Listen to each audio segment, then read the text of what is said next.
El apóstol Juan, el discípulo amado, se encuentra en la isla de Patmos durante su exilio político.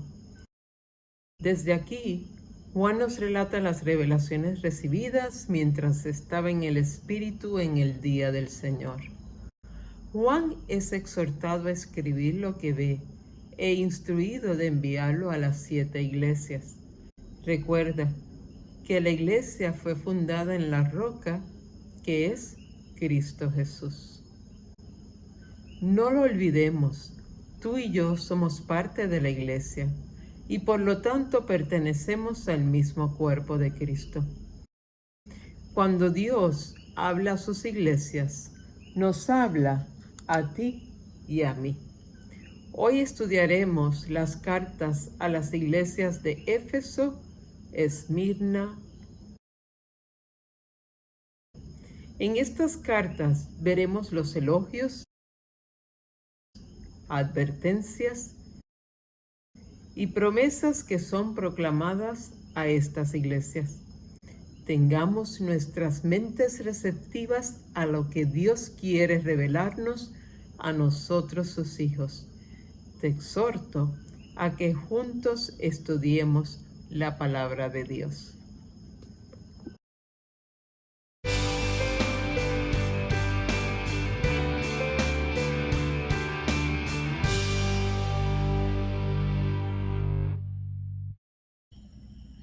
El primer mensaje es dirigido a la iglesia de Éfeso. Esta iglesia estaba localizada en una ciudad muy prominente y una de las ciudades más importantes en el oeste de Asia Menor, que ahora conocemos como Turquía. Hagamos repasos sobre lo que rodeaba a esta iglesia y la fuerte influencia con la cual lidiaba. Esta iglesia estaba situada en la ciudad que era sede del templo de la diosa Diana, que hoy conocemos como una de las 7 maravillas del antiguo mundo. En el libro de Hechos, el apóstol Lucas nos cuenta sobre el alboroto ocurrido en Éfeso. El apóstol Pablo persuadía a la gente y les convencía que la diosa Diana era hecha por manos humanas.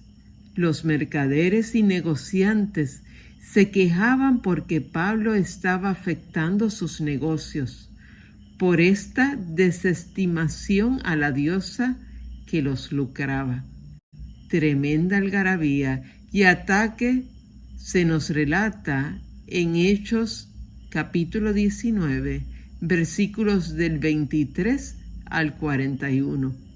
Imaginen si tu iglesia hubiera estado en medio de tales circunstancias.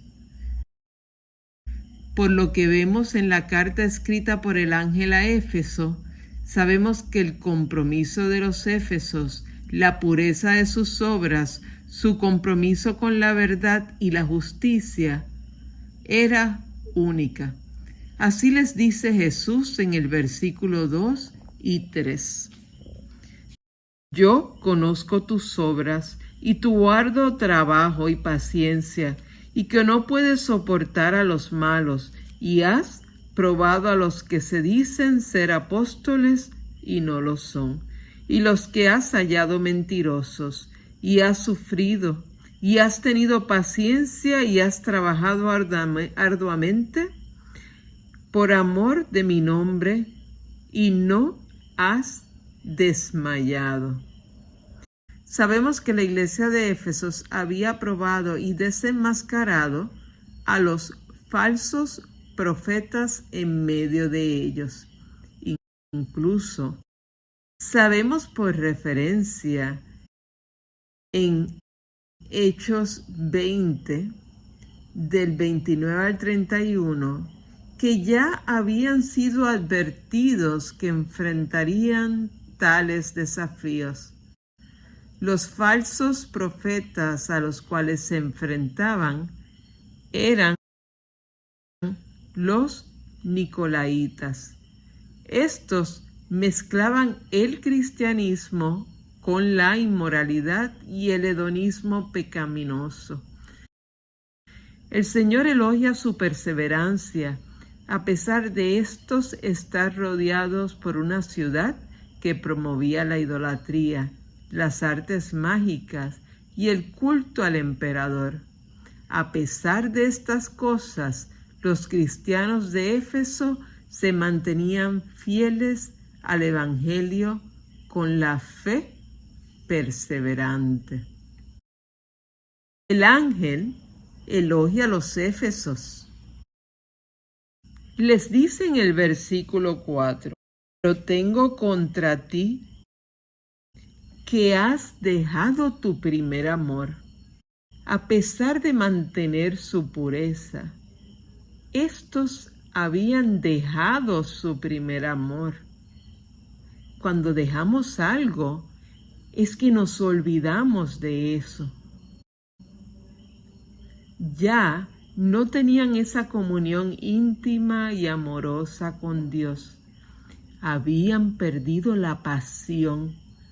Jesús les exhortaba a recobrar su celo anterior y a regresar a su primer amor. Hay 3 palabras claves que debemos recordar. Estas 3 palabras son: recuerda, arrepiéntete y quitaré.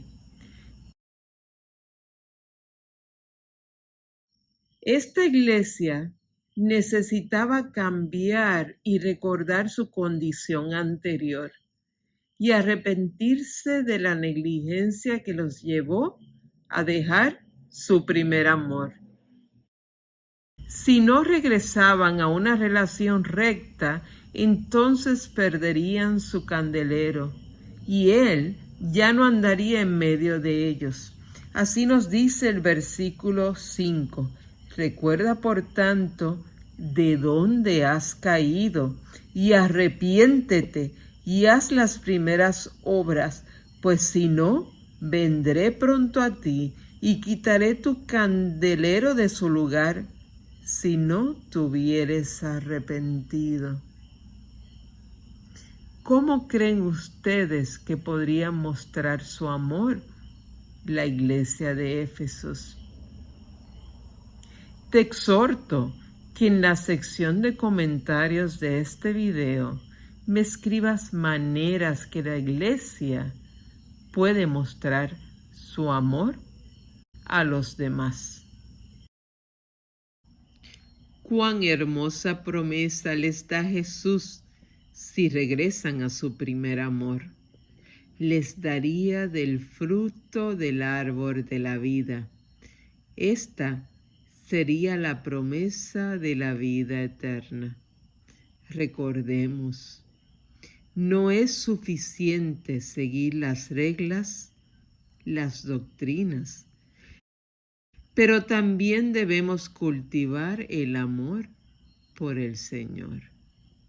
Debemos de cultivar el amor cada día. Veamos el mensaje a la iglesia de Esmirna. Esta iglesia estaba localizada en una importante ciudad costera occidental de Asia Menor, la actual Izmir, en Turquía. Esta iglesia, al igual que la de Filadelfia, reciben elogios y no reciben reprensión.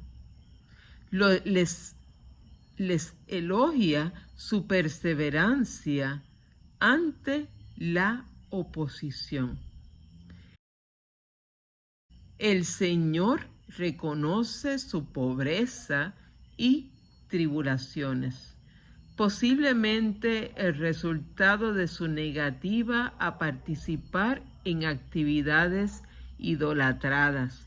Como consecuencia, esto afectaría negativamente, ya que la religión, la política y el comercio estaban estrechamente ligados. Ellos enfrentarían una época intensa de persecución. Así se les advierte en el versículo 10. Dice así: no temas en nada lo que vas a padecer. He aquí, el diablo echará a algunos de vosotros en la cárcel, para que seáis probados, y tendréis tribulación por 10 días. Sé fiel hasta la muerte, y yo te daré la corona de la vida. Ellos, sin duda, enfrentarían estos periodos tan difíciles. Y el diablo mismo, el perseguidor. Pero sí les decía que a pesar de estas situaciones de persecución, debían permanecer fieles hasta el fin, incluso ante el martirio. Juan les presenta dos promesas. Los que soporten la persecución recibirán una corona de vida. Los que vencieren no serían heridos por la segunda muerte. Así dice el versículo 11. El que tiene oído, oiga lo que el Espíritu dice a las iglesias.